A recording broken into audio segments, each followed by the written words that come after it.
ಶುದ್ಧಿರ್ನೃಣಾಂ ನತು ತಥೇಡ್ಯ ದುರಾಶಯಾನಾಂ ವಿದ್ಯಾಶ್ರುತಾಧ್ಯಯನ ದಾನ ತಪಃಕ್ರಿಯಾಭಿಃ ಸತ್ವಾತ್ಮನಾಂ ಋಷಭತೆ ಯಶಸಿ ಪ್ರವೃದ್ಧ ಸಚ್ಛ್ರದ್ಧಯ ಶ್ರವಣ ಸಂಭೃತಯ ಯಥಾ ಸ್ಯಾತ್.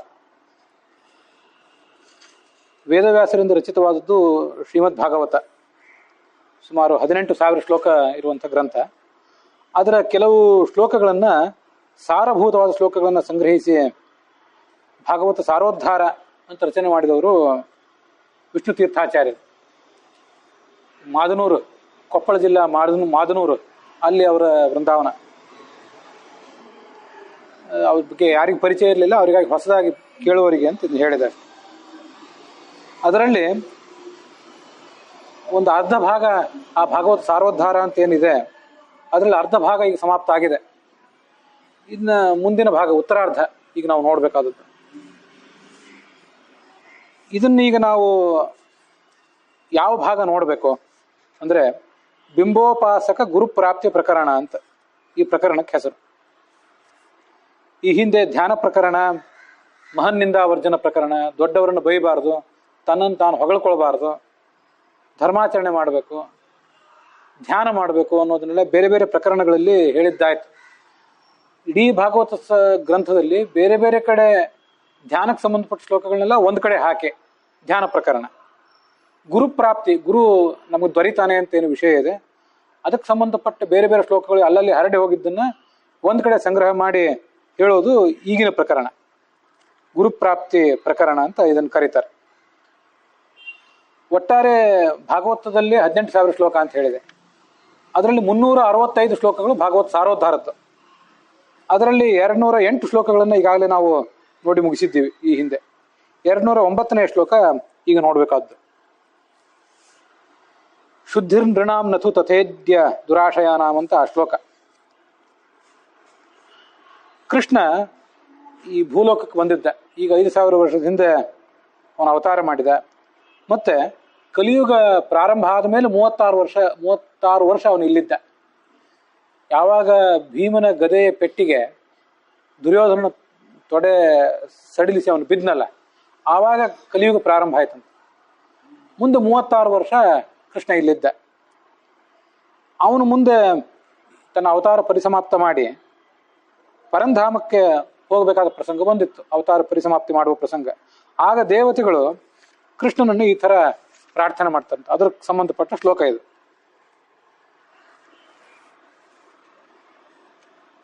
ಎಲ್ಲ ದೇವತೆಗಳ ಒಡೆಯನಾದಂಥ ನಮ್ಮ ಸ್ತೋತ್ರವನ್ನು ಸ್ವೀಕಾರ ಮಾಡ್ತಕ್ಕಂಥ ಕೃಷ್ಣನೇ ಇದು. ಕೃಷ್ಣನನ್ನು ಅವರು ಸಂಬೋಧಿಸಿದ್ದು.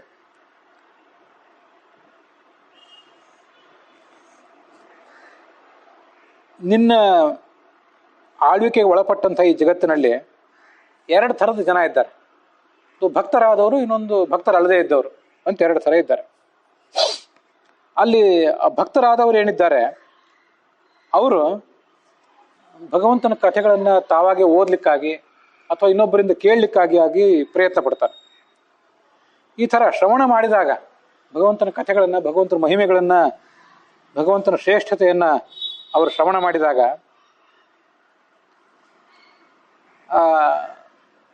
ಒಳಗಿನ ಭಕ್ತಿ, ಶ್ರದ್ಧಾ ಇನ್ನಷ್ಟು ಉಕ್ಕುತ್ತದೆ. ಹಾಲು ಇರೋಷ್ಟೇ ಇರ್ತದೆ, 1 ಲೀಟರ್ ಹಾಲೇ ಇರ್ತದೆ. ಆದರೆ ಅದನ್ನು ಕಾಯಿಸಿದಾಗ ಅದು ಹೇಗೆ ಉಕ್ಕುತ್ತದೋ ಹಾಗೆ ಒಳಗಿರುವ ಶ್ರದ್ಧಾ ಅದು ಉಕ್ಕಿ ಹೊರಗೆ ಬರ್ತದೆ, ಮತ್ತಷ್ಟು ಹೆಚ್ಚುತ್ತದೆ ಆ ಶ್ರದ್ಧಾ. ಆ ಶ್ರದ್ಧೆಯಿಂದ ಏನಾಗ್ತದೆ ಅಂದರೆ ಅಂತಃಕರಣ ಸ್ವಚ್ಛ ಆಗ್ತದೆ. ನಮ್ಮ ಮನಸ್ಸು ಇವೆಲ್ಲ ಸ್ವಚ್ಛ ಆಗಬೇಕು. ಸ್ವಚ್ಛ ಆಗಿ ಅದು ಶುದ್ಧ ಆಗ್ತದೆ. ಇದು ಭಕ್ತರಾದವರಿಗೆ. ಈ ಹಿಂದೆನೂ ಕೂಡ ಹೇಳಿದ್ದೆ, ನಾವು ಜೀವರು, ಈ ಸಂಸಾರದಲ್ಲಿ ಬದ್ಧರಾದಂಥ ಜೀವರು 2 ಸಂಗತಿಗಳನ್ನು ಆಚರಿಸ್ಬೇಕು ಯಾವತ್ತು. ಮುಕ್ತಿಗಾಗಿ, ಮುಕ್ತಿ ಪ್ರಾಪ್ತಿಗಾಗಿ 2 ಸಂಗತಿಗಳು. ಅವೇನು 2 ಸಂಗತಿಗಳು ಅಂದರೆ, ಒಂದು ಜ್ಞಾನ ಪ್ರಾಪ್ತಿ, ಇನ್ನೊಂದು ಮನಸ್ಸಿನ ವ್ಯಕ್ತಿತ್ವದ ಶುದ್ಧತೆ. ನಾನು ಕಳೆದ ದಿವಸನೇ ಅದನ್ನ, ಈ ಹಿಂದಿನ ಬಾರಿನೇ ಅದನ್ನು ಹೇಳಿದ್ದೆ. ಜ್ಞಾನ ಪ್ರಾಪ್ತಿ ಅನ್ನೋದು ಒಂದು ದೃಷ್ಟಿಯಿಂದ ಸುಲಭ. ಜ್ಞಾನ ಪ್ರಾಪ್ತಿ ಅಂದರೆ ಹೊಸ ಹೊಸ ಮಾಹಿತಿಗಳನ್ನು ಸಂಗ್ರಹ ಮಾಡೋದು, ಗೊತ್ತಿಲ್ಲದೆ ಇರೋ ಸಂಗತಿಯನ್ನು ಓದಿ ತಿಳ್ಕೊಳ್ಳೋದು, ಅಥವಾ ಯಾರ್ದಾದ್ರೂ ಮೂಲಕ ನಮಗೆ ಅರ್ಥ ಆಗದೇ ಇರುವ ಸಂಗತಿಗಳನ್ನು ಮನವರಿಕೆ ಮಾಡ್ಕೊಳ್ಳೋದು. ಇದು ಕಷ್ಟನೇ. ಜ್ಞಾನ ಅಷ್ಟು ಸುಲಭವಾಗಿ ಎಲ್ಲರಿಗೂ ಸಿಗುವಂಥದ್ದಲ್ಲ. ಜ್ಞಾನ ಕೊಡ್ತೀವಿ ಬನ್ರಿ ಅಂದರೂ ಎಲ್ಲರೂ ಜ್ಞಾನ ಪ್ರಾಪ್ತಿಗಾಗಿ ಬರೋದೂ ಇಲ್ಲ. ಅದರಿಂದ ಜ್ಞಾನ ಪ್ರಾಪ್ತಿ ಕಷ್ಟನೇ. ಆದರೂ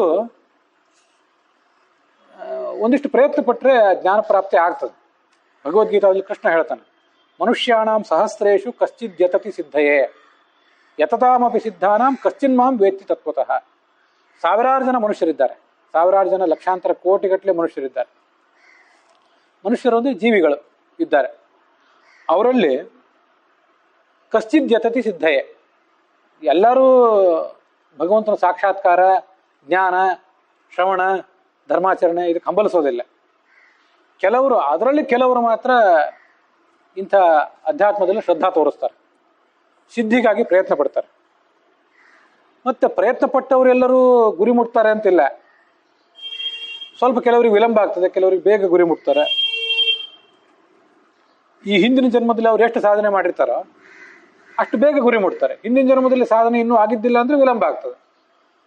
ಒಂದು 100 ಮೆಟ್ಟಿಲು ಒಂದು ದೇವಾಲಯಕ್ಕಿದ್ರೆ 10 ಮೆಟ್ಟಿಲು ಈಗಾಗಲೇ ನಾವು ಏರಿದ್ರೆ ಇನ್ನು 90 ಉಳಿತು. 10 ಏನಿಲ್ಲದೆ ಹೋದರೆ 100 ಉಳಿತು. ಅಂತೂ ಹೋಗಿ ತಲುಪ್ತಾನೆ, ಭಕ್ತನಾದವನು ಭಗವಂತನನ್ನು ತಲುಪ್ತಾನೆ. ಹಿಂದಿನ ಜನ್ಮದಲ್ಲಿ ಎಷ್ಟು ಮಾಡಿದ್ನೋ ಅಲ್ಲಿಂದ ಮುಂದೆ 5ನೇ ಕ್ಲಾಸ್ ಪಾಸ್ ಆದವನು ಮುಂದೆ 6ನೇ ಕ್ಲಾಸಿಗೆ ಹೋಗ್ಬೇಕು. 5ನೇ ಕ್ಲಾಸೇ ಪಾಸ್ ಆಗದೇ ಇದ್ದವನು 3ರಿಂದ 4, 4ರಿಂದ 5ಕ್ಕೆ ಬರಲೇಬೇಕು.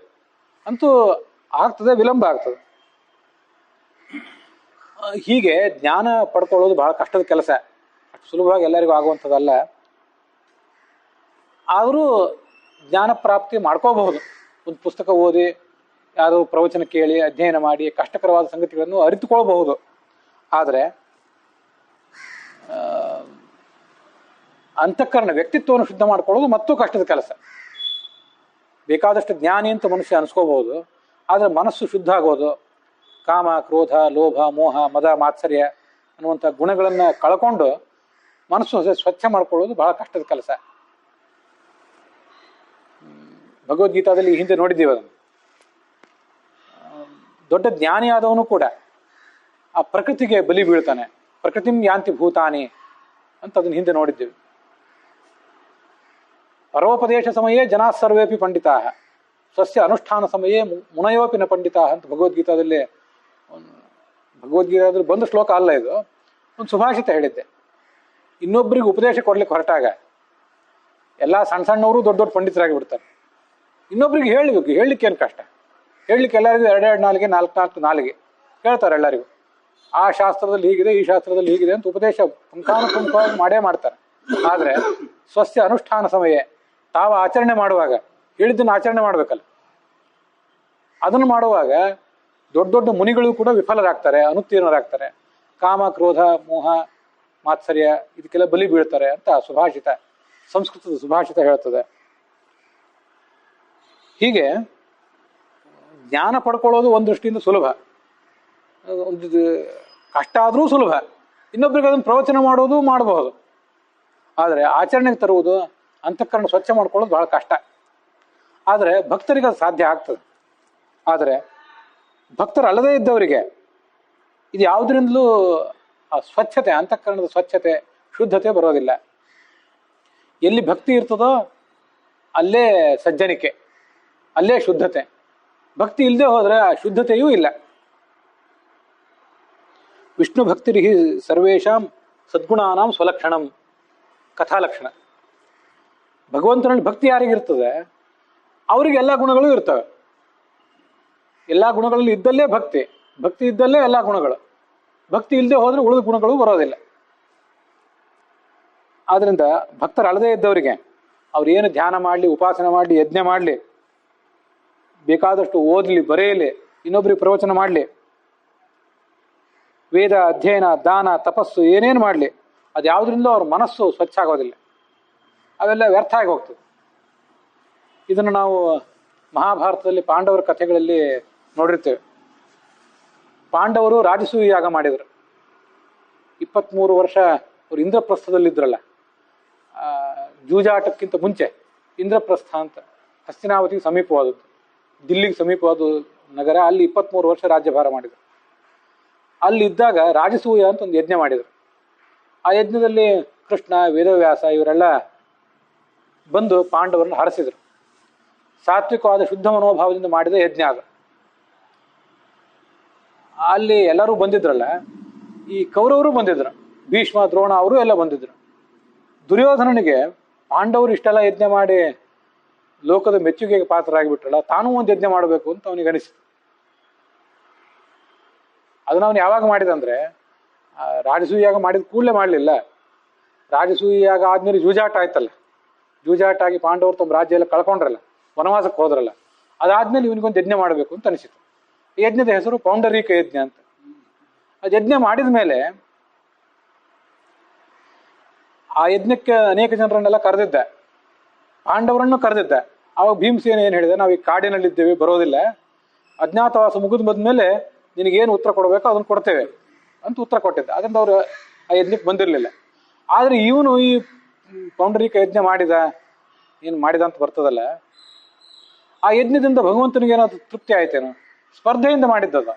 ಪಾಂಡವರು ಮಾಡಿದ್ರಲ್ಲ, ತಾನೂ ಒಂದು ಮಾಡಿಬಿಡ್ಬೇಕು, ಶುದ್ಧವಾದ ಮನಸ್ಸಿನಿಂದ ಮಾಡಿದ ಯಜ್ಞ ಅಲ್ಲ ಅದು. ಹೀಗೆ ಭಕ್ತರು ಅಲ್ಲದೇ ಇದ್ದವ್ರು ಮಾಡ್ತಾರೆ, ತೋರಿಕೆಗಾಗಿ ಮಾಡ್ತಿರ್ತಾರೆ, ಅದರಿಂದ ಏನೂ ಅವರಿಗೆ ಪ್ರಯೋಜನ ಇಲ್ಲ. ಹೀಗೆ ಮುಕ್ತಿಗೆ ಎರಡು ಮಾರ್ಗ, ಒಂದು ಜ್ಞಾನ ಪ್ರಾಪ್ತಿ, ಇನ್ನೊಂದು ಅಂತಃಕರಣ ಶುದ್ಧಿ. ಯೇಷಾಂ ಗುಣಾನಾಂ ಜ್ಞಾನೇನ ಮುಕ್ತಿರುಕ್ತ ಪೃಥಕ್ ಪೃಥಕ್ ವೇದೇಶು ಚೇತಿಹಾಸೇಶು ಸಾತು ತೇಷಾಂ ಸಮುಚ್ಚಯಾತ್. ಗೀತಾ ಭಾಷ್ಯ. ಏವಂ ಆತ್ಮವಿಶುದ್ಧ್ಯಾಚ ನಾಣ್ಯಥಾತು ಕಥಂ ಜನ ಅಂತ ಮೂರನೇ ಶಬ್ದ. ಎರಡು ಸಂಗತಿಗಳಲ್ಲಿ ಏನೇನು ಅಂದ್ರೆ, ಭಗವಂತನ ಗುಣಗಳನ್ನು ಬೇರೆ ಬೇರೆ ಶಾಸ್ತ್ರಗಳಲ್ಲಿ ಅಲ್ಲಲ್ಲಿ ಹರಡಿ ವರ್ಣನೆ ಮಾಡಿರ್ತಾರೆ. ಅದನ್ನೆಲ್ಲ ತಿಳ್ಕೋಬೇಕು, ಎಷ್ಟು ಸಾಧ್ಯವೋ ಅಷ್ಟು ಭಗವಂತನ ಗುಣ ವೈಭವವನ್ನು ತಿಳ್ಕೋಬೇಕು. ವೇದಗಳಲ್ಲಿ ಇರ್ತದೆ, ಮಹಾಭಾರತ, ರಾಮಾಯಣ, ಭಾಗವತ ಅಂತ ಕಡೆ ಇರ್ತದೆ, ಅದನ್ನೆಲ್ಲ ತಿಳ್ಕೋಬೇಕು. ಮತ್ತು ಮನಸ್ಸೂ ಶುದ್ಧ ಆಗಬೇಕು. ಬರೇ ಜ್ಞಾನ ಇದ್ದು ಅಂತಃಕರಣ ವ್ಯಕ್ತಿತ್ವ ಶುದ್ಧ ಆಗದೆ ಮುಕ್ತಿ ಇಲ್ಲ ಅಂತ ಶಾಸ್ತ್ರ ಸ್ಪಷ್ಟವಾಗಿ ಹೇಳ್ತದೆ. ಅದರಿಂದ ಭಕ್ತರಿಗೆ ಇದೆಲ್ಲ ಏನು ಪರಿಣಾಮ ಆಗ್ತದೋ, ಅಭಕ್ತರಿಗೆ ಅದ್ರ ಪರಿಣಾಮ ಆಗೋದಿಲ್ಲ. ಇದು ದೇವತೆಗಳು ಕೃಷ್ಣನ ಎದುರಿಗೆ ಒಂದು ಬಾರಿ ಮಾತಾಡ್ತಾ ಕೂತ್ಕೊಂಡಾಗ ಹೇಳಿದ್ದು. ಧ್ಯಾನಕ್ಕೆ ಅಂತ ಕೂತ್ಕೋತಾನಲ್ಲ, ಧ್ಯಾನ ಅಂತ ಮಾಡಬೇಕು ಅಂತ ಕೂತ್ಕೊಳ್ಳೋನು ಮೊದಲು ಈ ಸ್ವಚ್ಛತೆಯನ್ನು ತಂದುಕೋಬೇಕು. ಮನಸ್ಸಿಗೆ ಸ್ವಚ್ಛತೆ. ನಮ್ಮ ಮನಸ್ಸು ಮಾಡಬಾರ್ದನ್ನೆಲ್ಲ ಮಾಡಿ, ನಮ್ಮ 5 ಕರ್ಮೇಂದ್ರಿಯ, 5 ಜ್ಞಾನೇಂದ್ರಿಯ ಮಾಡಬಾರ್ದನ್ನೆಲ್ಲ ಮಾಡಿ ಅನೇಕ ಥರದ ದೋಷಗಳನ್ನು ಅಂಟಿಸ್ಕೊಂಡಿರ್ತವೆ. ಅವೆಲ್ಲ ದೋಷ ಹೋಗಬೇಕು. ಆ ದೋಷ ಹೋದ ಮೇಲೆ ಜ್ಞಾನ ಸಂಪಾದನೆ ಇತ್ಯಾದಿಗಳನ್ನೆಲ್ಲ ಮಾಡಬೇಕು. ಫಲಸಾದ ಪಾತ್ರೆಯಲ್ಲಿ ಹಾಲು ನೀರು ಹಾಕಿದರೆ ಅದು ಹಾಳಾಗಿ ಹೋಗ್ತದೆ. ಆ ಥರ ಇದೆ. ಇಲ್ಲದೆ ಹೋದರೆ ನಮ್ಮ ಮನಸ್ಸು ಯಾವತ್ತೂ ಕೂಡ ಆ ಇಂದ್ರಿಯಗಳ ಕಡೆಗೆ ಹೋಗ್ತಿರ್ತದೆ. ಆ ಇಂದ್ರಿಯಗಳು ವಿಷಯದ ಕಡೆ ಕರ್ಕೊಂಡು ಹೋಗ್ತವೆ. ಅಂತೂ ಈ ಕಡೆ ಧ್ಯಾನ ಮಾಡ್ಲಿಕ್ಕೆ ಕೂತಿರ್ತಾನೆ, ಮನಸ್ಸು ಮತ್ತೇನನ್ನೋ ಆಲೋಚನೆ ಮಾಡ್ತಿರ್ತದೆ. ಬುದ್ಧಿ ಶುದ್ಧವಾಗಿಲ್ಲದೆ ಹೋದಾಗ ಈ ಥರ ಆಗ್ತದೆ. ಸಾಕಷ್ಟು ಪಕ್ವತೆ ಇಲ್ಲದೆ ಹೋದಾಗ ಇದು ಈ ಥರ ಆಗ್ತದೆ. ಬುದ್ಧಿ ನಮ್ಮ ವಶದಲ್ಲೇ ನಿಲ್ಲೋದಿಲ್ಲ. ಅದಕ್ಕಾಗಿ ಧ್ಯಾನ, ಉಪಾಸನೆ ಇತ್ಯಾದಿಗಳನ್ನು ಮಾಡಿ ಆ ಮೂಲಕ ಮನಸ್ಸಿನ ಪಾಪವನ್ನು ಪರಿಹಾರ ಮಾಡಿಕೊಂಡ್ರೆ ಆಗ ಅವನಿಗೆ ಗುರು ಸಿಗ್ತಾನೆ. ಗುರುವಾದವನು ಸಿಕ್ಕು ಅವನಿಗೆ ಏನು ಉಪದೇಶ ಮಾಡಬೇಕೋ ಅದನ್ನು ಮಾಡ್ತಾನೆ. ಗುರುವಾದವನು ಒಮ್ಮೆಲೇ ಸಿಗ್ತಾನಂತಿಲ್ಲ. ನಾವೀಗ ಸಾಧನೆ ಏನು ಮಾಡ್ತೀವಲ್ಲ, ಅದು ಅನೇಕ ಅನೇಕ ಹಂತಗಳಿಂದ ಕೂಡಿದ್ದು. ಈಗೊಬ್ಬ ಗುರು ಸಿಗ್ತಾನೆ, ಮುಂದೆ ಮತ್ತೊಬ್ಬ ಸಿಗ್ತಾನೆ, ಅದರ ನಂತರ ಮತ್ತೊಬ್ಬ ಸಿಗ್ತಾನೆ. ಹೀಗೆ ಶ್ರೇಷ್ಠರಾದಂಥ ಗುರುಗಳನ್ನು ನಾವು ಪಡಿತಾನೆ ಹೋಗ್ತೇವೆ. ನಾವೇನು ಮಾಡಬೇಕು? ಸಂಸಾರವನ್ನ ಎಲ್ಲ ಬಿಟ್ಟು ತೀರ್ಥಯಾತ್ರೆ ಮಾಡಬೇಕೇನೋ, ತಪಸ್ಸು ಮಾಡಬೇಕೇನೋ? ನಮಗೆ ಅನೇಕ ಥರದ ವಿಘ್ನಗಳು ಬರ್ತಾವಲ್ಲ, ಅದಕ್ಕೆಲ್ಲ ಹೇಗೆ ಪರಿಹಾರ? ಹೀಗೆ ನೂರಾರು ಥರದ ಚಿಂತೆಗಳು ನಮಗೆ ಬರ್ತವೆ. ವೈರಾಗ್ಯ ನಮ್ಮಲ್ಲಿ ಮೂಡಬೇಕು ಮನಸ್ಸಿನಲ್ಲಿ. ಈ ವಿಷಯ ಪದಾರ್ಥಗಳ ಕಡೆ ನಾವು ಗಮನ ಹರಿಸೋದು ಬೇಡ, ವಿರಕ್ತರಾಗಬೇಕು ಅಂತ ಎಚ್ಚರ ಬರಬೇಕು. ಅದೇ ಹೇಗೆ ಮೂಡಿಸ್ಕೊಳ್ಳೋದು? ಭಗವಂತನನ್ನು ಒಳಗೆ ಕಾಣಬೇಕಲ್ಲ, ಹೃದಯದಲ್ಲಿ. ಅದು ಹೇಗೆ ಕಾಣಬೇಕು? ಆ ರೂಪ ಎಲ್ಲಿದೆ? ಭಗವಂತ ಬಿಂಬ, ನಾವು ಪ್ರತಿಬಿಂಬ. ಆ ಬಿಂಬ ರೂಪ ಎಲ್ಲಿರ್ತದೆ? ಈಗೆಲ್ಲದಕ್ಕೂ ಈ ಎಲ್ಲ ಅನೇಕ ಥರದ ಪ್ರಶ್ನೆಗಳು ನಮಗೆ ಬರ್ತಿರ್ತಾವಲ್ಲ, ಆ ಎಲ್ಲ ಪ್ರಶ್ನೆಗಳಿಗೂ ಗುರುವಾದವನು ಉತ್ತರ ಕೊಡ್ತಾನೆ. ಆ ಗುರು ಸಿಕ್ಕ ಮೇಲೆ ಅವನನ್ನು ನಾವು ಯಾವ ಥರ ಸೇವಿಸಬೇಕು, ಇದೊಂದು ಪ್ರಶ್ನೆ.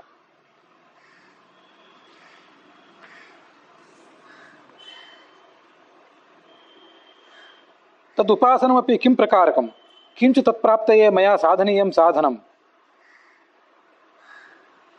ಆ ಗುರು ಸಿಕ್ಕ ಮೇಲೆ ಭಗವದ್ಗೀತಾ ಹೇಳ್ತದೆ, ತದ್ವಿದ್ಧಿ ಪ್ರಣಿಪಾತೇನ ಪರಿಪ್ರಶ್ನೇನ ಸೇವಯ ಅಂತ. ಗುರುವಿಗೆ ಪ್ರಣಿಪಾತ ಮಾಡು, ನಮಸ್ಕಾರ ಮಾಡು, ಅವ್ನು ಸೇವಾ ಮಾಡು ಅಂತ ಹೀಗೆಲ್ಲ ಅದು ಹೇಳ್ತದೆ. ಆವಾಗ ಅವನು ನಿಮ್ಗೆ ಜ್ಞಾನ ಕೊಡ್ತಾನೆ, ಉಪದೇಶ ಮಾಡ್ತಾನೆ ಅಂತ ಭಗವದ್ಗೀತಾ ಹೇಳ್ತದೆ. ಹಾಗಾದ್ರೆ ಅವನನ್ನು ಯಾವ ಥರ ಸೇವಿಸಬೇಕು, ಇಷ್ಟೆಲ್ಲ ಪ್ರಶ್ನೆಗಳು. ಆ ಎಲ್ಲ ಪ್ರಶ್ನೆಗಳಿಗೆ ಒಂದೊಂದೇ ಪ್ರಶ್ನಕ್ಕೆ ನಿಧಾನವಾಗಿ ಉತ್ತರಗಳನ್ನು ಮುಂದಿನ ಶ್ಲೋಕದಿಂದ ಕೊಡ್ತಾ ಹೋಗ್ತಾರೆ. ಆ ದೇವತೆಗಳೇ ಹೇಳ್ತಾ ಹೋಗ್ತಾರೆ. ಮುಂದೆ 210ನೇ ಶ್ಲೋಕ. ಈಗ ನಾವು ಮೊದಲು ನೋಡಿದ ಶ್ಲೋಕ ಏನಿದೆ, ಇದು ಭಾಗವತದ 11ನೇ ಸ್ಕಂದದ 6ನೇ ಅಧ್ಯಾಯದ 9ನೇ ಶ್ಲೋಕ. ಮುಂದೆ ನಾವು ನೋಡುವುದು 12ನೇ ಸ್ಕಂದದ 12ನೇ ಅಧ್ಯಾಯದ 47 ಶ್ಲೋಕಗಳು. ಭಾಗವತದಲ್ಲಿ ಸ್ಕಂದಗಳು ಅಂದರೆ ರಾಮಾಯಣದಲ್ಲಿ ಕಾಂಡ ಅಂತ ಬರ್ತಿರ್ತದಲ್ಲ, ಬಾಲಕಾಂಡ, ಅರಣ್ಯಕಾಂಡ, ಕಿಷ್ಕಿಂಧಾಕಾಂಡ, ಸುಂದರಕಾಂಡ, ಯುದ್ಧಕಾಂಡ. ಕಾಂಡ ಅಂದ್ರೆ ಒಂದು ಭಾಗ. ಆ ಥರ ಭಾಗವತದಲ್ಲಿ ಸ್ಕಂಧ. ಮಹಾಭಾರತದಲ್ಲಿ ಒಂದು ಪರ್ವ ಅಂತಾರೆ. ಪರ್ವ ಅಂದ್ರೆ ಒಂದು ಭಾಗ. ಈ ಎಲ್ಲ ಪ್ರಶ್ನೆಗಳೇನು ಬರ್ತಾವಲ್ಲ, ಆ ಪ್ರಶ್ನೆಗಳಿಗೆ ಉತ್ತರವನ್ನು ಮೊದಲನೇ ಪ್ರಶ್ನೆಗೆ ಈ ಹಿಂದೆ ದೇವತೆಗಳೇ ಉತ್ತರ ತೋರಿಸಿದ್ದಾರೆ. ಎರಡನೇ ಪ್ರಶ್ನೆಗೆ ಆ ಉತ್ತರವನ್ನು ಸೂತರು ಸೂಚನೆ ಮಾಡ್ತಾರಂತೆ. ಈ ಭಾಗವತವನ್ನೆಲ್ಲ ಉಪದೇಶ ಮಾಡಿದವರು ಯಾರು? ನಮಗದು ಹಿಂದೆ ಗೊತ್ತಿದೆ. ಪರೀಕ್ಷಿತಂತೂ ರಾಜನ ಕಥೆ ಹೇಳಿದ್ದೆ. ಒಂದು ಅರಣ್ಯಕ್ಕೆ ಅವನು ಬೇಟೆಯಾಡಲಿಕ್ಕೆ ಅಂತ ಹೋಗಿದ್ದೆ. ಅಲ್ಲಿ ಹೋದವನು ಬಹಳ ನೀರಡಿಕೆ ಆಯಿತು. ಸಮೀಪದಲ್ಲಿ ಏನಾದರೂ ಯಾವ್ದಾದ್ರು ಮನೆ ಆಶ್ರಮ ಸಿಗ್ತದೇನೋ ಅಂತ ನೋಡಿದೆ, ಯಾವುದು ಕಾಣಲಿಲ್ಲ. ಕೊನೆಗೊಂದು ಆಶ್ರಮ ಕಾಣಿಸಿತು. ಅಲ್ಲೊಬ್ಬ ಋಷಿಯು ಇದ್ದರು. ಅವ್ರು ಧ್ಯಾನ ಮಗ್ನರಾಗಿದ್ದರು. ಹೊರಗಿನ ಸಂಗತಿಗಳ ಬಗ್ಗೆ ಅವರಿಗೆ ಅರಿವು ಇದ್ದಿದ್ದಿಲ್ಲ. ನಾನು ರಾಜ, ನನ್ನ ಬಂದವನು ನೀವು ತಿರಸ್ಕಾರ ಮಾಡಿದ್ರಲ್ಲ ಅಂತ ಸತ್ತ ಹಾವನ್ನು ಅವ್ರ ಕೊರಳಿಗೆ ಹಾಕಿದೆ. ಹೊರಟೋಗಿಬಿಟ್ಟ ಅರಮನೆಗೆ. ಅವ್ರ ಮಗ ಬಂದು, ಇಂಥ ಕೃತ್ಯ ಯಾರು ಮಾಡಿದ್ರು, ಈ ವ್ಯಕ್ತಿ 7 ದಿವಸದಲ್ಲಿ ಹಾವು ಕಚ್ಚಿ ಸತ್ತೋಗಲಿ ಅಂತ ಶಾಪ ಕೊಟ್ಬಿಟ್ಟೆ. ಆವಾಗ ಆ ರಾಜನಿಗೆ ಈ ಶಾಪದ ಸುದ್ದಿ ಗೊತ್ತಾಗಿ ರಾಜ್ಯ ಭೋಗ ಎಲ್ಲ ಪರಿತ್ಯಾಗ ಮಾಡಿ, ಅಧಿಕಾರ ಎಲ್ಲ ಪರಿತ್ಯಾಗ ಮಾಡಿ ಭಗವದ್ ಧ್ಯಾನ ಮಾಡ್ತೀನಿ ಅಂತ ಕೂತಿದ್ದ. ಅವನಿಗೆ ಪರೀಕ್ಷಿತ ಅಂತ. ಆ ಪರೀಕ್ಷಿತ ರಾಜನಿಗೆ ಶುಕ ಅಂತ ವೇದವ್ಯಾಸರ ಮಗ. ವೇದವ್ಯಾಸ ಅಂದ್ರೆ ವಿಷ್ಣುವಿನ ಅವತಾರ, ಶುಕ ಅಂದ್ರೆ ರುದ್ರನ ಅವತಾರ, ಸ್ವಯಂ ಶಿವನ ಅವತಾರ, ಮಹಾವಿರಕ್ತ. ಅವರು ಬಂದು ಈ ಭಾಗವತ ಎಲ್ಲ ಹೇಳಿದ್ರು. ಅವ್ರು ಹೇಳಿದ್ದನ್ನ ಮುಂದೆ ಸೂತರು ಅಂತ ಅವರು ಎಲ್ಲ ಋಷಿಗಳಿಗೆ ಆ ಕಥೆಯನ್ನು ಹೇಳ್ತಾ ಹೋಗ್ತಾರೆ. ಇದನ್ನ ಯಾರೋ ಹೀಗೊಬ್ರು ಹೇಳಿದ್ರು ಅಂತ ಅದನ್ನ ಇನ್ನೊಬ್ರು ಹೇಳ್ತಾರೆ. ಅವ್ರು ಹೇಳಿದ್ದನ್ನ ಮತ್ತೊಬ್ರು ಮುಂದುವರಿಸ್ತಾ ಹೋಗ್ತಾರೆ.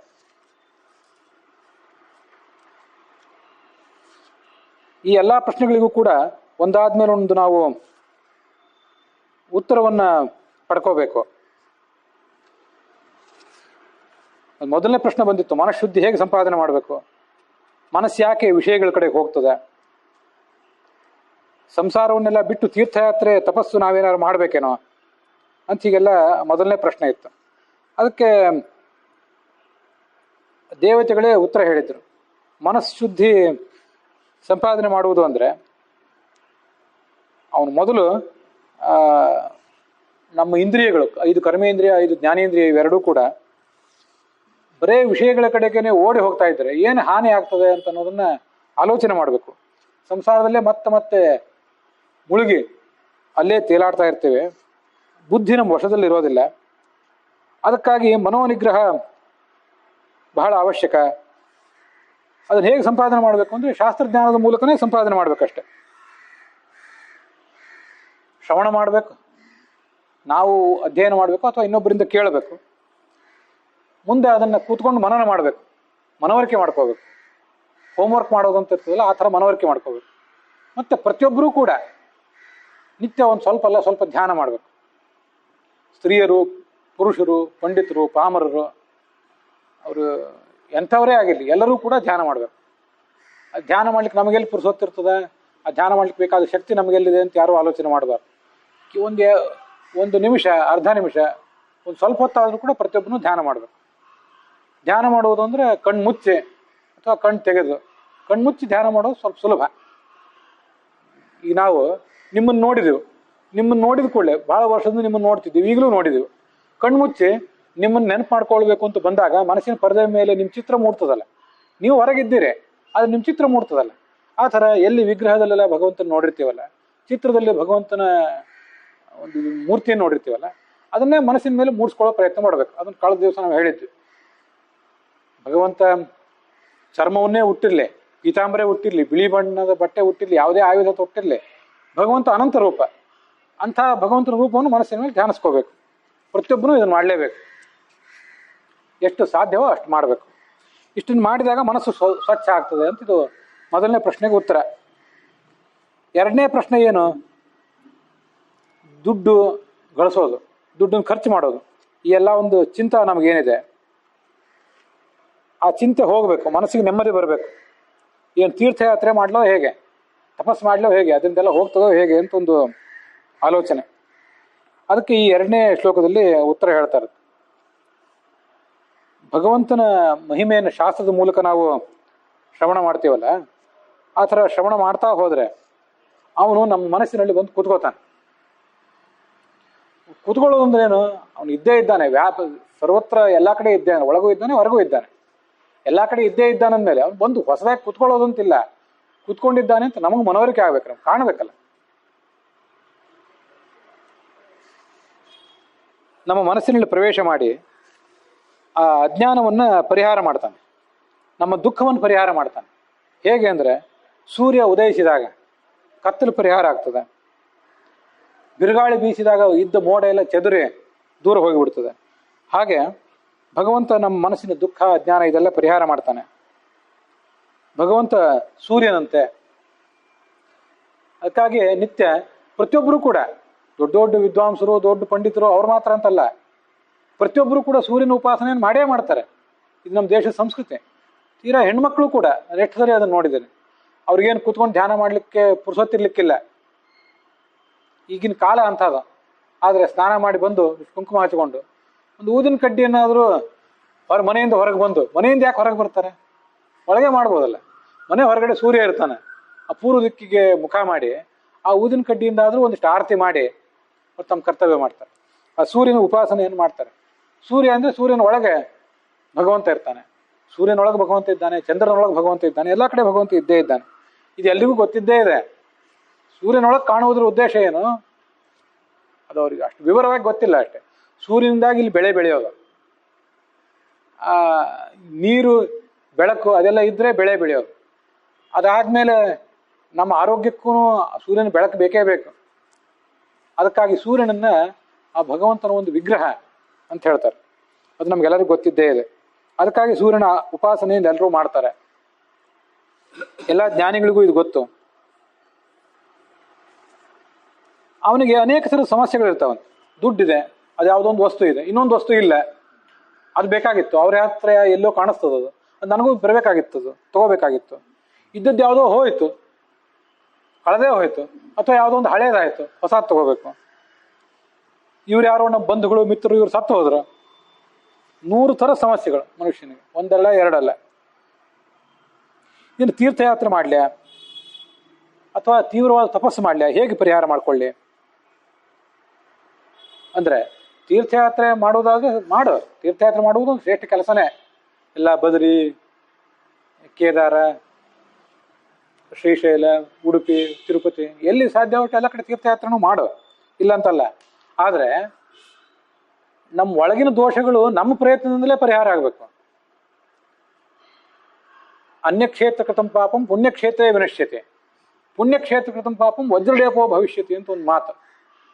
ನಾವಿಲ್ಲಿ ನಮ್ಮ ಸಂಸಾರದಲ್ಲಿ ಇದ್ದಾಗ ಏನೇನು ತಪ್ಪು ಒಪ್ಪು ಎಲ್ಲ ಮಾಡಿರ್ತೇವೆ. ಇದನ್ನೆಲ್ಲ ಕಳ್ಕೋಬೇಕು ಅಂತಲೇ ಹೋಗೋದು ಕಾಶಿ ಮೊದಲಾದ ಕ್ಷೇತ್ರಗಳಿಗೆ. ಹೋದ್ರೆ ಅಲ್ಲಿ ಹೋಗ್ತದೆ, ಗಂಗಾ ಸ್ನಾನ ಮಾಡಿ ಭಗವಂತನ ದರ್ಶನ ಮಾಡಿದ್ರೆ ಎಲ್ಲ ಹೋಗ್ತದೆ. ಅವ್ರು ಅಲ್ಲೇ ಹೋಗಿ ಪಾಪ ಮಾಡಿದ್ರೆ ಅದು ವಜ್ರಲೇಪ ಆಗಿಬಿಡ್ತದೆ, ಸುಲಭವಾಗಿ ಹೋಗೋದೇ ಇಲ್ಲ ಅಂತ. ಇಂಥ ಕಡೆ ಬಂದು ಪಾಪ ಮಾಡಿದೆಲ್ಲ ಅಂತ ಭಗವಂತ ಕುಪಿತನಾಗಿ ಅದು ವಜ್ರದ ಎರಕ ಹೊಯ್ದಂತೆ ಅಂಟ್ಕೊಂಡು ಬಿಡ್ತದೆ. ಅದಕ್ಕಾಗಿ ಬರೇ ತೀರ್ಥಯಾತ್ರೆಯಿಂದ ಆಗೋದಿಲ್ಲ. ಮನುಷ್ಯ ದಿವಸ ಒಂದು ಸ್ವಲ್ಪ ತನ್ನಲ್ಲಿರುವ ದೋಷಗಳ ಬಗ್ಗೆ ಆಲೋಚನೆ ಮಾಡಬೇಕು. ಇನ್ನೊಬ್ಬರ ದೋಷದ ಬಗ್ಗೆ ಬಹಳ ಸುಲಭವಾಗಿ ಆಲೋಚನೆ ಮಾಡ್ತೇವೆ. ತನ್ನಲ್ಲಿರುವ ದೋಷಗಳ ಬಗ್ಗೆ ಸ್ವಲ್ಪ ಆಲೋಚನೆ ಮಾಡಬೇಕು. ನಿತ್ಯ ಒಂದು ಸ್ವಲ್ಪ ಟೈಮ್ ಕೊಡಬೇಕು ಅದಕ್ಕೆ. ಇನ್ನೊಬ್ರು ಕುಂದು ಕೊರತೆ ಎಣಿಸ್ಲಿಕ್ಕೆ ಬೇಕಾಷ್ಟು ಟೈಮ್ ತಗೋತೀವಿ ನಾವು, ಅದಕ್ಕೆಲ್ಲ ಟೈಮ್ ಬೇಕಾಷ್ಟು ಸಿಗ್ತದೆ ನಮ್ಗೆ. ಆದರೆ ಇದನ್ನು ಮಾಡಬೇಕು. ಭಗವಂತನ ಮಹಿಮೆಗಳನ್ನು ಭಕ್ತಿಪೂರ್ವಕವಾಗಿ ಶ್ರವಣ ಮಾಡಿದರೆ ಎಲ್ಲ ಪಾಪಗಳು ಕೂಡ ಪರಿಹಾರ ಕಾಣ್ತವೆ, ಎಲ್ಲ ದುಃಖಗಳು ಪರಿಹಾರ ಕಾಣ್ತವೆ. ಮುಂದೆ ಅವನು ಮನಸ್ಸಿನಲ್ಲಿ ಪ್ರವೇಶ ಮಾಡ್ತಾನೆ. ನಾವು ಧ್ಯಾನ ಮಾಡಲಿಕ್ಕೆ ಅನೇಕ ಪ್ರತಿಬಂಧಕಗಳು. ಕುತ್ಕೊಂಡಿದ್ವಿ ಧ್ಯಾನ ಮಾಡಲಿಕ್ಕೆ, ಮತ್ತೇನೋ ನೆನಪಿಗೆ ಬಂತು. ಸಿದ್ದೇಶ್ವರ ಸ್ವಾಮಿಗಳು ಹೇಳ್ತಿದ್ರು, ಭಗವಂತ ಬುದ್ಧ ಅಶ್ವತ್ಥ ವೃಕ್ಷದ ಕೆಳಗೆ ಕೂತ್ಕೊಂಡು ಜ್ಞಾನೋದಯ ಮಾಡಿಕೊಂಡ. ಆ ಕಥೆ ಅವನೊಬ್ಬ ತರುಣನು ಕೇಳಿದಂತೆ. ನಾನು ಅದೇ ಥರ ಮಾಡಿಬಿಡ್ಬೇಕು ಅಂತ ಇವನಿಗೇನೋ ಉತ್ಸಾಹ ಬಂತು. ಉತ್ಸಾಹ ಬಂದವನು ಇವನು ಎಲ್ಲೋ ಹೋಗಿ ಕೂತ್ಕೊಂಡ. ಇಲ್ಲಿ ಕೂತವರೆಲ್ಲರೂ ಬುದ್ಧರಾಗೋದಿಲ್ಲಲ್ಲ. ಅಶ್ವತ್ಥ ವೃಕ್ಷದ ಕೆಳಗೆ ಹೋಗಿ ಕೂದ್ಲಿ, ಆಲದ ವೃಕ್ಷದ ಕೆಳಗೆ ಕೂತ್ರೇನು, ಕೂತವರೆಲ್ಲ ಬುದ್ಧರಾಗೋದಿಲ್ಲ. ಇವನು ಅಲ್ಲಿ ಹೋಗಿ ಕೂತ್ರೆ ಅವನಿಗೆ ಹೆಂಡತಿ ಮುಖವೇ ನೆನಪಿಗೆ ಬರ್ಲಿಕ್ಕೆ ತೊಡಗಿತ್ತು. ಮತ್ತೆ ಮರಳಿ ಸಂಸಾರಕ್ಕೆ ಬರಬೇಕಾಯ್ತು ಅಂತ ಅವ್ರ ಮುಖದಿಂದ ಒಂದು ಕಥೆ ಕೇಳಿದ್ವಿ. ಹಾಗೆ ಧ್ಯಾನ ಮಾಡ್ಲಿಕ್ಕೆ ನಮ್ಗೆ ನೂರಾರು ಪ್ರತಿಬಂಧಕ. ನಾವು ಕಣ್ಣು ಮುಚ್ಚಿದ್ರೆ ಸುಲಭವಾಗಿ ಭಗವಂತ ಕಾಣೋದಿಲ್ಲ. ಬಹಳ ಪ್ರಯತ್ನ ಪಟ್ಟು ಭಗವಂತನ ಚಿತ್ರ ಕಣ್ಮುಂದೆ ತಂದ್ಕೋಬೇಕಾಗ್ತದೆ. ಒಂದ್ಸರಿ ಕಣ್ಣು ಮುಚ್ಕೊಂಡ್ರೆ ನಮಗೆ ನಮ್ಮವರು, ಬೇಕಾದವರು, ಬೇಡಾದವರು ಅವರೇ ಕಣ್ಣಿಗೆ ಕಾಣಿಸೋದು. ಬರ್ಲಿ, ಅದು ಬಂದು ಹೋಗ್ಬೇಕು. ಅದೆಲ್ಲ ಅದು ಹೋಗ್ಬೇಕು, ಆಮೇಲೆ ಭಗವಂತ ಬರಬೇಕು. ಎಲ್ಲಾ ಥರದ ದುಃಖ, ನಮ್ಮ ಸಂಸ್ಕಾರಗಳು ಅವೆಲ್ಲ ಹೋಗ್ಬೇಕು. ಮತ್ತೆ ಮನಸ್ಸಿಗೆ ಏಕಾಗ್ರತೆಯನ್ನು ಅವನೇ ಬರೆಸ್ಬೇಕು. ನಾವು ಪ್ರಯತ್ನ ಪಡಬೇಕು, ಇಲ್ಲಂತಲ್ಲ. ನಾವು ಪ್ರಯತ್ನ ಪಟ್ಟಾಗ ಎಲ್ಲ ಕಡೆನೂ ಸಾಫಲ್ಯ ಅನುಭವಿಸ್ತೀವಿ ಅಂತಿಲ್ಲ. ಅದೆಲ್ಲ ಆ ವ್ಯಸನಗಳನ್ನೆಲ್ಲ ಹೊರಗೆ ಹಾಕ್ಬೇಕು. ಮೊದಲು ಒಂದು ಪಾತ್ರದಲ್ಲಿ ಏನಾದರೂ ಹೊಲಸು ನೀರು ಬಿದ್ದಿದ್ರೆ ಅದು ತೊಳೆಯೋದಕ್ಕಿಂತ ಮುಂಚೆ ಹೊಲಸು ನೀರನ್ನು ಹೊರಗೆ ಹಾಕ್ತೇವಲ್ಲ, ಆ ಥರ ಅದನ್ನು ಹೊರಗೆ ಹಾಕಬೇಕು. ಆಮೇಲೆ ಅದಕ್ಕೇನೋ ಒಂದಿಷ್ಟು ಮಾರ್ಜಕಗಳನ್ನು ಉಪಯೋಗ ಮಾಡಿ ಆ ಪಾತ್ರ ತೊಳಿಬೇಕು. ಆಮೇಲೆ ಶುದ್ಧವಾದ ನೀರು, ಹಾಲು ಅದರಲ್ಲಿ ಹಾಕಬೇಕು. ಹಾಗಾಗಿ ಧ್ಯಾನ ಮಾಡ್ಲಿಕ್ಕೆ ಕೂತ್ಕೊಂಡಾಗ, ಇದು ಹಿಂದೆನೂ ಅನೇಕ ಸರಿ ಹೇಳಿದ್ದೆ, ಈಗ ಮತ್ತೊಂದು ಸರಿ ನೋಡ್ಬೇಕು. ಧ್ಯಾನ ಮಾಡ್ಲಿಕ್ಕೆ ಕೂತ್ಕೊಂಡಾಗ ಬೇಡಾದ ವಿಷಯಗಳೇ ನೆನಪಿಗೆ ಬರ್ತಾವ್ರಿ. ಹೇಗೆ ಧ್ಯಾನ ಮಾಡೋದು ಅಂತ ನಮ್ಗೆ ಅನಿಸ್ತಿದ್ರೆ ಬರಲಿ, ಅದೊಂದ್ಸರಿ ಬಂದು ಹೋಗಲಿ. ಅದೇ ಅರ್ಥ ಏನಂದ್ರೆ, ಇಲ್ಲಿವರೆಗೂ ನಾವು ಏನು ಮನಸ್ಸಿನೊಳಗೆ ತುಂಬಿಕೊಂಡಿದ್ದೀವಿ, ಕೊಳೆ ನೀರು, ಹೊಲಸು, ಅದೆಲ್ಲ ಅದೇ ಅಲ್ಲಿರೋದು. ನೀವು ಕಣ್ಣು ಮುಚ್ಚಿ ಕೂತ್ಕೊಂಡ್ರೆ ಅದು ಹೊರಗೆ ಬರ್ತದೆ ತಾನಾಗೆ. ಪಾತ್ರೆ ಮೇಲಿನ ಮುಚ್ಚಳ ತೆಗೆದ್ರೆ ಒಳಗಿರೋ ಹೊಲಸು ಕಾಣಲೇಬೇಕಲ್ಲ. ಅದು ಹೊಲಸಿದೆ ಅಂತ ಗೋಳಾಡ್ತಾ ಕೂತ್ರೆ ಹೊಲಸು ಹೋಗೋದಿಲ್ಲ. ಹೊಲಸನ್ನು ಹೊರಗೆ ಎತ್ತಿ ಬಿಸಾಕ್ಬೇಕು, ತಿಪ್ಪೆಗೆ ಬಿಸಾಕ್ಬೇಕು, ಅದನ್ನು ತೊಳಿಬೇಕು. ತೊಳೆದಾಗಲೇ ಸ್ವಚ್ಛ ಆಗೋದು. ಆದ್ರಿಂದ ಅದು ಏನಿರ್ತದೆ ಅದು ಮೊದಲೊಂದ್ಸರಿ ಅದು ಖಾಲಿ ಆಗಲಿ. ದುಷ್ಟ ಸಂಸ್ಕಾರಗಳು ಏನನ್ನು ಮೂಡಿಸ್ತವೆ ಅವೆಲ್ಲ ಬಂದು ಹೋಗಲಿ ಒಂದ್ಸರಿ ಮನಸ್ಸಿಗೆ. ದೇವ್ರನ್ನ ಮತ್ತೆ ಕೇಳ್ಕೋಬೇಕು, ಇದೆಲ್ಲ ಹೋಗಲಿ ಅಂತಲೇ ಕೇಳ್ಕೋಬೇಕು. ಈ ಥರದ ಎಲ್ಲ ಥರದ ಚಿಂತೆಗಳು, ದುಃಖಗಳು ನಮ್ಗೇನು ಬರ್ತಾವಲ್ಲ, ಅದಕ್ಕೆಲ್ಲ ಏನು ಕಾರಣ? ಎಲ್ಲದಕ್ಕೂ ಈ ಕರ್ಮದ ಫಲನೇ ಕಾರಣ. ಅಂತೂ ನಮ್ಮ ಈ ದುಃಖಗಳಿಗೇನು ಕಾರಣ ಅಂದರೆ ಕರ್ಮದ ಫಲದ ಬಯಕೆನೇ ಕಾರಣ. ನಿಷ್ಕಾಮ ಕರ್ಮ ಮಾಡಿ ಅಂತ ಭಗವದ್ಗೀತಾದಲ್ಲಿ ಹೇಳ್ತಾನೆ. ಅದು ಬಿಟ್ಟು ನಾವು ಮಾಡುವ ಪ್ರತಿಯೊಂದು ಕೆಲಸದಿಂದಲೂ ಏನೇನೋ ಫಲವನ್ನು ಬಯಸ್ತೀವಿ. ಫಲ ಸಿಕ್ಕರೆ ಸಂತೋಷ, ಸಿಗದೆ ಹೋದರೆ ದುಃಖ, ಅಸಮಾಧಾನ. ಸ್ವಲ್ಪನೇ ಸಿಕ್ಕರೆ ಮತ್ತೂ ಅಸಮಾಧಾನ. ಇನ್ನೊಬ್ರಿಗೆ ಸಿಕ್ಕರೆ ಅವ್ರಿಗೆ ಯಾಕೆ ಸಿಕ್ತು, ನಮಗಷ್ಟೇ ಸಿಗಬೇಕಾಗಿತ್ತು ಅಂತ ಅಸಮಾಧಾನ. ಅಂತೂ ಫಲ ಅಪೇಕ್ಷೆ ದೂರ ಹೋದರೆ, ಅದನ್ನು ಕಳ್ಕೊಂಡ್ರೆ ಅಂತಃಕರಣವೂ ಸ್ವಚ್ಛ ಆಗ್ತದೆ. ಮತ್ತು ದುಡ್ಡನ್ನು ಗಳಿಸೋದು ಹೇಗೆ, ದುಡ್ಡನ್ನು ಖರ್ಚು ಮಾಡೋದು ಹೇಗೆ ಅನ್ನೋದೊಂದು ಎರಡು ದೊಡ್ಡ ಸಂಗತಿಗಳು. ಆ ಚಿಂತೆಯನ್ನು, ಆ ಆಲೋಚನೆಯನ್ನು ಅವನು ದೂರ ಇಡಬೇಕು. ಎಷ್ಟು ಹೊಟ್ಟೆ ಹೊರಿಲಿಕ್ಕೆ ಬೇಕೋ ಅಷ್ಟೊಂದು ಸಂಪಾದನೆ ಮಾಡಬೇಕು, ಅದನ್ನು ನ್ಯಾಯಯುತವಾಗಿ ಖರ್ಚು ಮಾಡಬೇಕು. ಇಷ್ಟನ್ನೆಲ್ಲ ಮಾಡಿದರೆ ಈ ಎರಡನೇ ಸಂಶಯ, ದುಡ್ಡಿನ ಚಿಂತೆ ಕಳೆದು ಮನಸ್ಸಿಗೆ ನೆಮ್ಮದಿ ಸಿಗೋದು ಹೇಗೆ ಅಂತ ಎರಡನೇ ಸಂಶಯ ಏನಿದೆ, ಆ ಸಂಶಯ ಎಲ್ಲ ಪರಿಹಾರ ಆಗ್ತದೆ. ಇದು ಮನುಷ್ಯ ಪಾಲಿಸಬೇಕಾದಂಥ ಒಂದು ಧರ್ಮ. ಆ ಧರ್ಮಕ್ಕೆ ಹೆಸರು ಏನಂದರೆ ಶೌಚ ಅಂತ. ಶೌಚ ಅಂದರೆ ಸ್ವಚ್ಛತೆ ಅಂತ ಅರ್ಥ. ಹೊರಗಿನ ಸ್ವಚ್ಛತೆ, ದೇಹದ ಸ್ವಚ್ಛತೆ ನೀರಿನಿಂದ, ಸುಗಂಧ ದ್ರವ್ಯಗಳಿಂದ ಎಲ್ಲ ಆಗ್ತದೆ. ಒಳಗಿನ ಸ್ವಚ್ಛತೆ ಇಂಥ ಅನುಸಂಧಾನದಿಂದ, ಚಿಂತನದಿಂದ, ಅಧ್ಯಾತ್ಮದಿಂದಲೇ ಆಗಬೇಕು. ಅಲ್ಲಿಗೆ ಈ 210ನೇ ಶ್ಲೋಕ ಸಮಾಪ್ತವಾಗಿದೆ. 11ನೇ ಶ್ಲೋಕವನ್ನು ಮುಂದಿನ ಭಾಗದಲ್ಲಿ ನೋಡೋಣ.